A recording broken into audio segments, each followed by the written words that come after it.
Assalamualaikum warahmatullahi wabarakatuh dan selamat siang. Waalaikumsalam warahmatullahi wabarakatuh. Siang Bu. Apa kabarnya kakak-kakak hari ini? Baik. Jadi kita hari ini akan melaksanakan bimbingan kelompok dengan materinya gaya belajar. Sebelumnya di sini ada yang tahu apa itu gaya belajar? Ya. Jadi Ibu jelaskan sedikit apa itu gaya belajar dan ada beberapa juga gaya belajar. Jadi gaya belajar itu merujuk pada cara individu memahami, mengingat dan memproses informasi saat belajar. Jadi setiap orang memiliki gaya belajar yang berbeda dan mengenali gaya belajar pribadi dapat membantu dalam meningkatkan efektivitas belajar. Nah, berikut ada beberapa tipe gaya belajar. Ada gaya belajar visual. Jadi gaya belajar visual itu ciri-cirinya seperti lebih mudah memahami informasi melalui gambar, diagram grafik, dan peta. Seringkali memiliki ingatan visual yang kuat. Jadi dia mudah mengingat itu dari gambar yang dia lihat. Nah, strateginya itu menggunakan alat-alat seperti mind maps, diagram alur, dan video pembelajaran. Menyoroti teks dengan warna yang berbeda, misalnya kayak ada PowerPoint atau video pembelajaran. Terus selanjutnya itu ada gaya belajar auditory. Nah, gaya belajar auditory ini ciri-cirinya lebih baik dalam memahami dan mengingat informasi yang didengar. Jadi kan tadi gambar, kalau ini auditory dia lebih mengingat informasi dari yang dia dengar. Jadi apapun yang dia dengar dia itu lebih mengingat. Kayak misalnya berdiskusi atau tidak, guru menjelaskan di depan, dia lebih gampang mengingat itu daripada diberi gambar. Terus ada gaya belajar kinestetik. Nah, ciri-cirinya itu lebih efektif melalui aktivitas fisik, kayak pembelajaran di luar ruangan. Misalnya pembelajaran tentang biologi, tumbuhan, dia lebih paham, lebih belajarnya itu lebih ada unsur kenyataannya di depan gitu. Terus ada gaya belajar verbal. Nah, gaya belajar verbal ini dia lebih mudah belajar melalui interaksi dengan orang lain. Nah, dia menikmati kerja kelompok dan diskusi. Yang suka belajar kerja kelompok dan diskusi.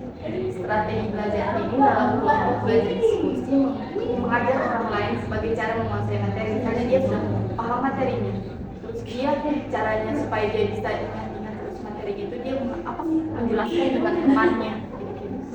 Terus ada gaya belajar soliter atau intrapersonal. Ciri-cirinya itu lebih belajar sendiri, dia tidak bisa belajar dengan kelompok. Kan kalau tadi yang sebelumnya belajar kelompok, kalau ini lebih belajar sendiri, dia lebih mampu memotivasinya dirinya sendiri untuk belajar. Dia tidak perlu kayak harus dari orang lain atau dari gambar, dia lebih dirinya sendiri belajar lebih mudah.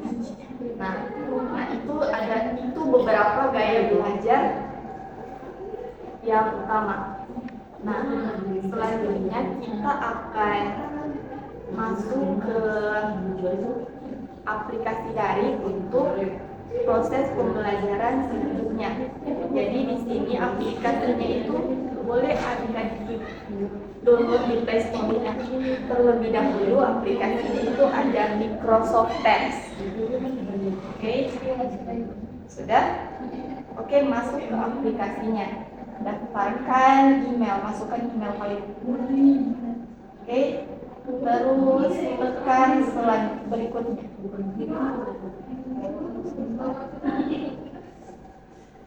Sudah?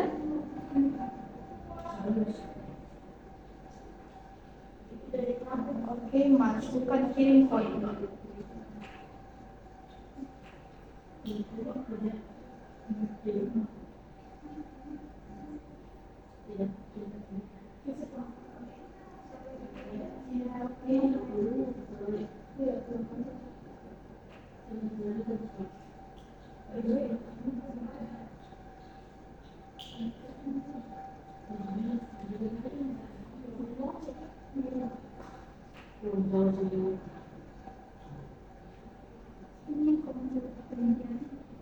Atau boleh menggunakan kata sandi saja. Dari Sudah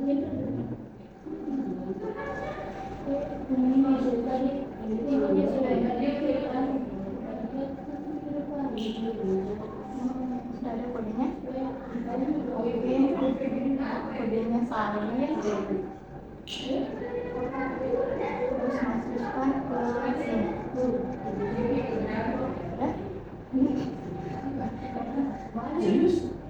sini.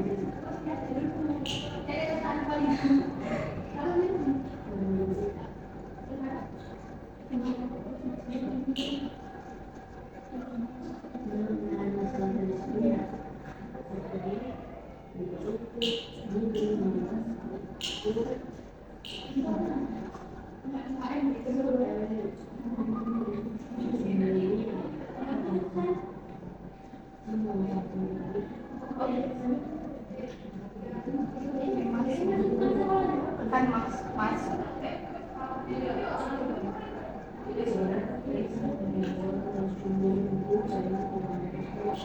Sudah.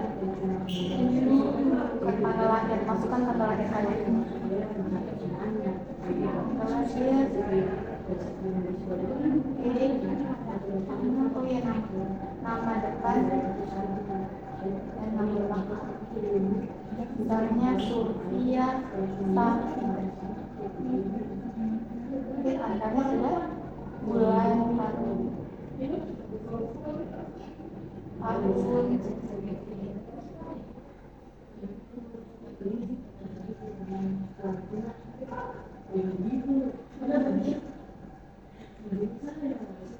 Negara Indonesia, tekan berikutnya. Nah, sudah.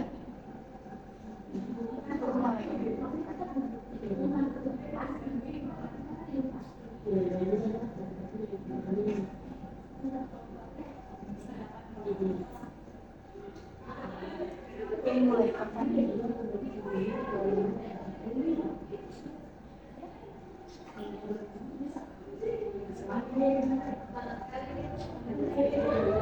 Tekan mulai. Terima. Lanjutkan.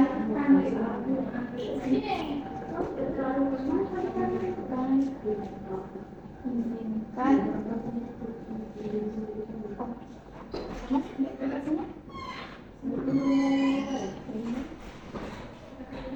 Ya sudah. Oke, nah.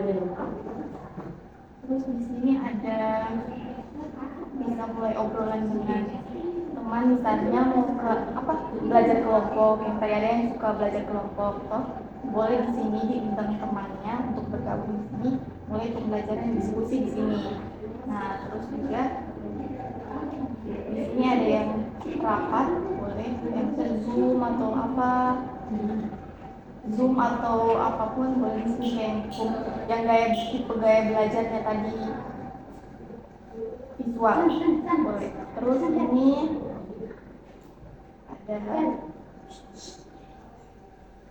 komunitas sekolah boleh dibuat sama teman-temannya. Terus ada ini juga olahraga profesional, acara langsung, seni dan budaya, game, pemuda, lingkungan, orang tua, kegiatan sukarela. Jadi di sini ada banyak pilihan atau buat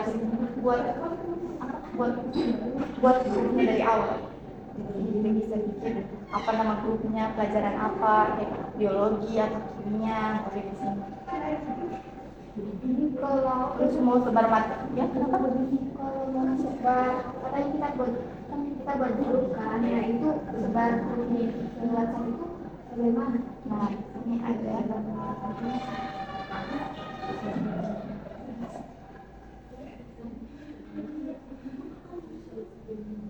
Nah, salin link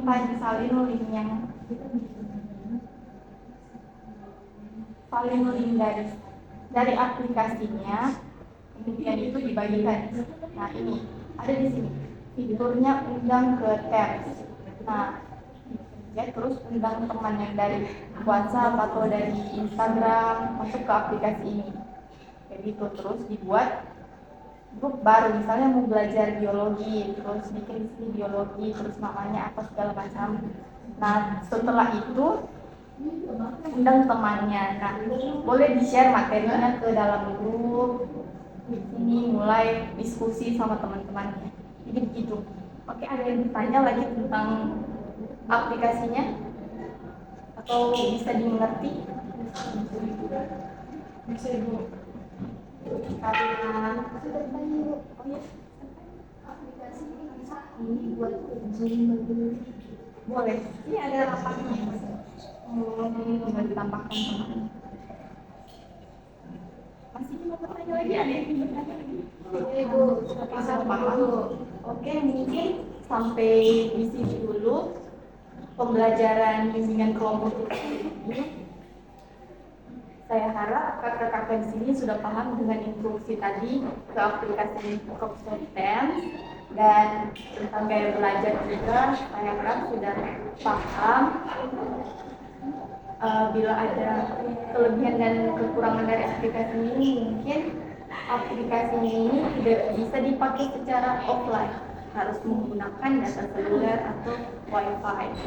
Nah, kelebihannya adik-adik bisa buat grup sendiri di sini, jadi bisa buat pembelajaran sendiri. Kalau semuanya bikin grup di WhatsApp terlalu banyak grupnya, jadi pindah ke aplikasi dari ini. Terus di sini bisa langsung rapat, tidak perlu lagi pakai Zoom, langsung bisa di sini rapat, sebar materi, diskusi di sini bisa juga gitu. Jadi mungkin sampai di sini dulu, adik-adik kakak-kakak di sini sudah paham semua tentang aplikasinya kan? Sudah Ibu. Oke, belajarnya juga tadi sudah kan? Sudah. Oke, mungkin itu saja diskusi kita hari ini. Lebih dan kurangnya saya mohon maaf. Saya akhiri, wabillahi taufiq wal hidayah. Wassalamualaikum warahmatullahi wabarakatuh. Waalaikumsalam. Terima kasih untuk hari